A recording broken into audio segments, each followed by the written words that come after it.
gobierno, era ciertamente el gobernador una suerte de autoridad civil y política que en esa dimensión dependía del Poder Ejecutivo, pero había la interesante circunstancia de que en lo económico y administrativo el gobernador era el alcalde del Distrito Federal y estaba sometido a la autoridad del cuerpo municipal. Eso resolvía muchísimos problemas porque se contaban con los recursos nacionales, pero se contaba a la vez con los recursos de carácter municipal. Cuando yo llego a la gobernación en la última fase, ciertamente aquello era un desastre. Los ingresos no alcanzaban sino al 90% de la previsión presupuestaria. Había un déficit del 10%, solo se podían pagar sueldos y salarios y había un colapso total en la estructura de servicio. No había otra alternativa que proponer el fin del Distrito Federal.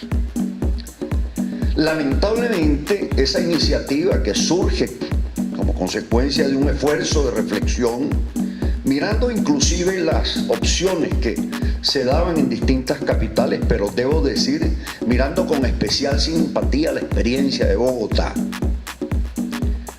terminó en una defecio en la Constitución de 1999. Y este es el gran pecado original. Cuando hoy en día tratamos de enmendar o de resolver este problema, debo decir, porque no quiero tampoco herir susceptibilidad, no estoy convocando a una constituyente, pero este es el pecado capital. Aquí está el pecado original del desastre que hemos tenido y que tenemos en el día de hoy. ¿Por qué razón? Porque los venezolanos no nos hemos empeñado en resolver un dilema de carácter histórico. O asumimos la doctrina constitucional bolivariana con todo lo que ella implica y que está cabalmente reflejado en este texto, o avanzamos hacia una visión distinta que refleje a lo que hemos conocido como el Estado social y democrático de derecho. No es conciliable una tesis con la otra. La tesis constitucional bolivariana, por su circunstancia histórica, en primer lugar, desprecia la desconcentración del poder. Y esa fue justamente la crítica que hace el Libertador desde Cartagena en 1812. Hay unos loquitos que están reunidos allí en Congreso General que consideran o piensan que deben construirse repúblicas aéreas, como si estuviésemos en Grecia. Estos señores simplemente estaban estructurando una suerte de orden, obviamente copiado del modelo norteamericano y francés, pero en cierta forma dándole sus particularidades. Una de ellas, por cierto, que la hemos pasado históricamente en una ciudad que perdió su identidad, la tercera declaración de derechos del hombre y del ciudadano que se da el planeta, la tercera es la Declaración de Derechos del Hombre y del Ciudadano de la ciudad de Caracas, adoptada por el Congreso General de 1811 antes de aprobar la Constitución de carácter federal.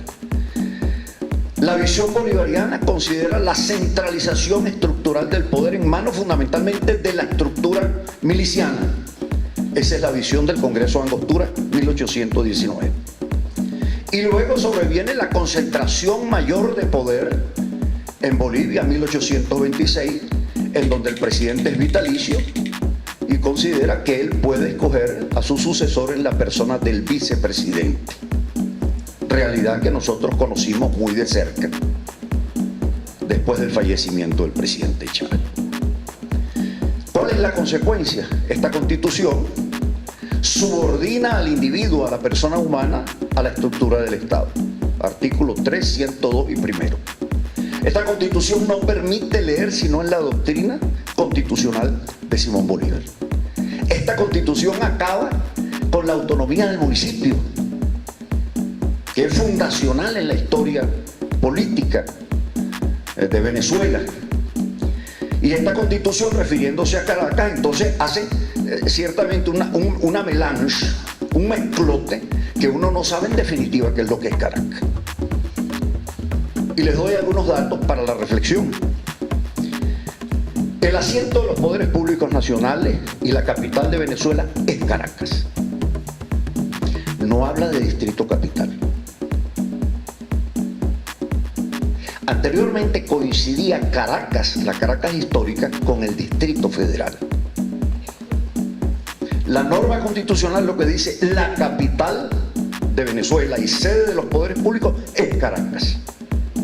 Y seguidamente, cuando habla de Caracas y pide su organización política, dice, Caracas tendrá que organizarse en 2 niveles de gobierno que incluyan al Distrito Capital y a los distritos del Estado Miranda.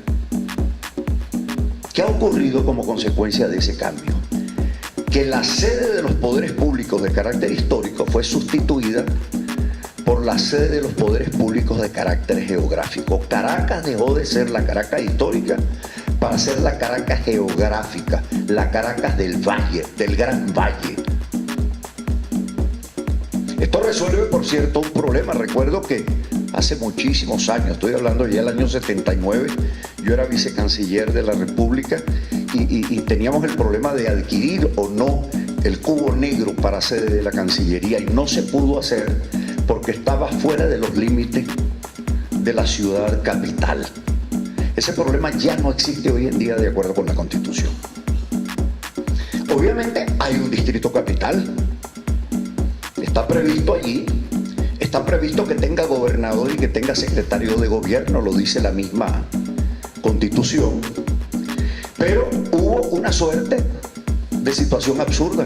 Cuando se redacta la disposición transitoria primera, se habla de una ley del Distrito Capital, remite al artículo 18 de la Constitución, y en la Constitución, en su artículo 18, en ninguna parte se habla de una ley del Distrito Capital, sino de una organización de 2 niveles de gobierno que incluye al Distrito Capital y al resto de los municipios de la ciudad.